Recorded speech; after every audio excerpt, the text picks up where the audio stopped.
హైదరాబాద్ ఉప్పల్ నియోజకవర్గం చిలకానగర్ డివిజన్లో Malkajgiri parliament BJP అభ్యర్థి ఈటెల రాజేందర్ రోడ్డు షో నిర్వహించారు.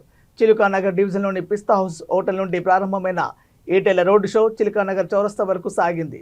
ఈటెల రాజేందర్తో పాటు రోడ్ షోలో ఉప్పల్ మాజీ ఎమ్మెల్యే ఎన్వీఎస్ఎస్ ప్రభాకర్, బీజేపీ శ్రేణులు భారీగా పాల్గొన్నారు.